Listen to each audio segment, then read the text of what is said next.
আসসালামু আলাইকুম। তো প্রিয় শিক্ষার্থী এবং যারা চাকরিজীবী প্রত্যাশী রয়েছেন, মূলত আপনাদের জন্য কিন্তু আমি প্রতিদিন ভিডিও আপলোড করি। তো গতকাল কিন্তু আপনাদের জন্য কিন্তু আমি ভিডিও আপলোড করতে পারিনি। তো সেই একটি মাত্র কারণ হচ্ছে যে আমাদের শেরপুর জেলার জেনেগাতি যে থানাটি রয়েছে সেখানে কিন্তু অনেক পানি এসেছে। তো এখানে দেখেন অনেকগুলো মানুষ পানিবন্দী রয়েছে। তো এখানে অনেকগুলো ঘর কিন্তু পানির নিচে ডুবে গেছে। এখানে অনেক যে লোকজন রয়েছে তারা কিন্তু এখন ঘর বাড়ি ছেড়ে রাস্তায় চলে আসছে। তো ঘরে যেহেতু পানি উঠেছে তারা এখন বাইক থেকে বাইরে চলে আসছে। দেখেন এখানে অনেক মানুষ কিন্তু ভোগান্তির ভিতর রয়েছে।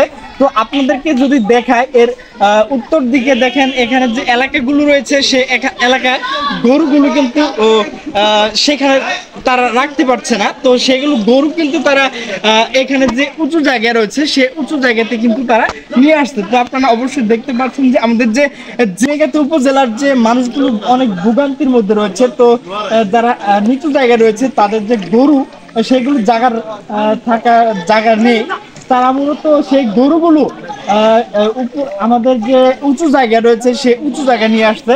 আপনারা অবশ্যই দেখতে পাচ্ছেন। তো আমার এইদিকে দেখেন একটা মসজিদ রয়েছে। তো এই পানির জন্য মূলত আমরা জুমার নামাজ পড়তে পারিনি, অনেক কষ্ট হয়েছে। তো আমাদের জন্য সকলে দোয়া করবেন। তো আমরা শেরপুর যারা বাসিন্দা রয়েছে তারা কিন্তু অনেক ভোগান্তির মধ্যে রয়েছে। তো আপনারা এদিকে যদি দেখেন তো এখানে কিন্তু অনেক বাড়িঘর পানির ভিতর ভাসছে। এখানে যে লোকগুলো ছিল তারা অনেক কষ্ট রয়েছে। তারা এখন পর্যন্ত কিন্তু চুলায় আগুন দিতে পারেনি এবং এখানে যে খাদ্য সামগ্রী তারা কিন্তু অনেক কষ্ট করতেছে। এখানে রান্না করার মতো কোনো অবস্থা নেই। তো এরপর আপনারা দেখতে পাচ্ছেন যে আমাদের ইবতেদায়ী একটা মাদ্রাসা রয়েছে। তো এখানে কিন্তু অনেক শিক্ষার্থী রয়েছে।